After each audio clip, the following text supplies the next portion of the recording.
Let me start with a simple question.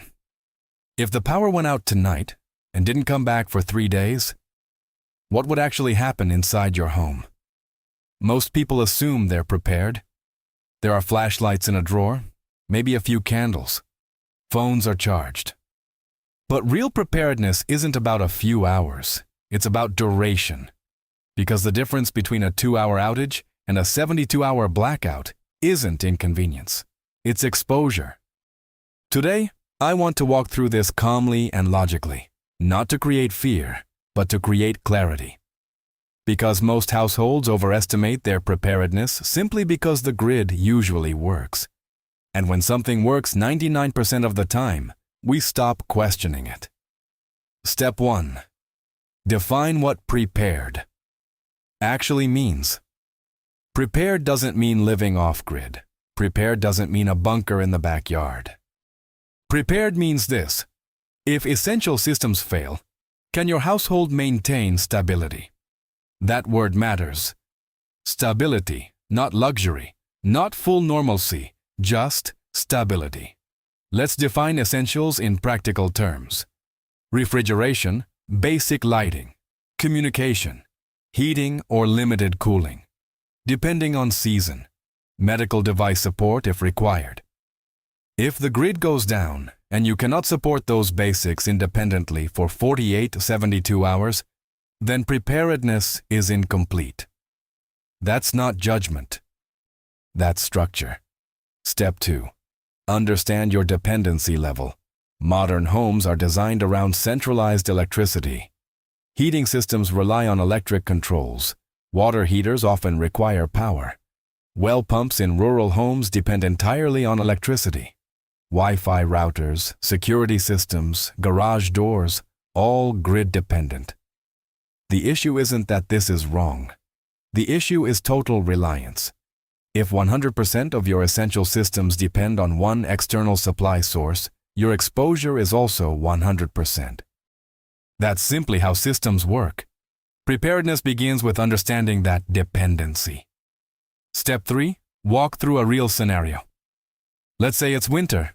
A severe storm knocks out regional power. Hour 1, lights out. HVAC stops. Hour 6, indoor temperature begins dropping. Hour 12, phones are at 40%. Wi-Fi is gone. Refrigerator warming slowly. Hour 24, you begin managing food. Sleep becomes uncomfortable. Hour 48, pipes are at risk if temperatures remain low. Battery levels are nearly depleted. Hour 72, fatigue sets in. Decision-making becomes reactive. Now ask yourself, at what hour does discomfort become vulnerability? That's the line preparedness is meant to protect. Step 4. The 3 most common planning mistakes. When people think about blackout preparation, they often make one of 3 mistakes. Mistake number 1. Planning for comfort instead of essentials. Trying to power the entire house is expensive and unnecessary for most families. Preparedness starts with essential load, not full replication of normal life. Mistake number 2. Ignoring duration. A few battery packs cover hours. Few households evaluate what happens after 24 to 48 hours. Duration is what changes everything. Mistake number 3. Assuming it won't happen here.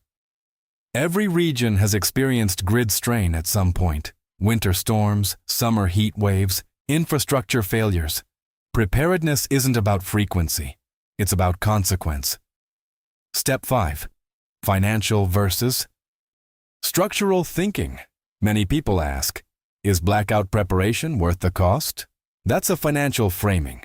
A more useful framing is structural. What is the cost of doing nothing? Spoiled food, missed work, frozen pipes, emergency hotel stays, medical risks. Preparedness isn't about spending. It's about reducing exposure. Even partial backup capacity can shift a 72-hour outage from crisis to inconvenience. That's not dramatic. It's measurable. Step 6. Backup is not the same as independence. There's a misconception that energy resilience means disconnecting entirely from the grid. For most households, that's unnecessary. The real question is, can you operate essential systems without relying 100% on centralized infrastructure? That's partial independence. That's structural buffering. When you introduce even a small level of redundancy into a system, vulnerability decreases. This applies to finance, it applies to health, and it applies to energy. Step 7. Psychological stability matters. There's another layer to preparedness that rarely gets discussed. Control reduces stress. During an outage, the unknown is what creates anxiety. When will power return? Will food spoil? Will temperatures drop too low? If you have no backup plan, every hour feels uncertain. If you have essential systems covered, the tone changes. You're not waiting helplessly. You're managing. That psychological shift is often more valuable than people realize. Preparedness creates calm. Step 8. Ask better questions. Instead of asking, "Do I have flashlights?" ask, "How long can my refrigerator stay operational without the grid?" Instead of, "Is my phone charged?" ask, "How will I recharge devices after 24 hours?" Instead of, "Do I have candles?" ask, "What is my minimum power requirement to maintain safety?" These are structural questions. And once you ask structural questions, solutions become clearer. Step 9. The bigger picture. Blackouts are not constant, but grid strain events are increasing in certain regions due to extreme weather, growing demand, infrastructure transitions. The goal is not to predict disaster. It's to acknowledge that centralized systems are not infallible. Preparedness doesn't mean pessimism, it means realism. And realism leads to measured planning. Step 10. Where most people stop. Most households think about preparedness once, usually after experiencing an outage.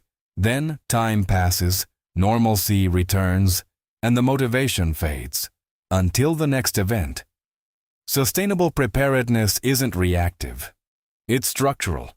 It's built into how your home operates, not as an afterthought. So let me ask you again. Are you prepared for the next blackout? Not emotionally, structurally. If you don't know the answer yet, that's not failure.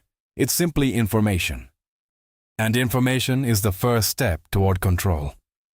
On this channel, we break these topics down logically.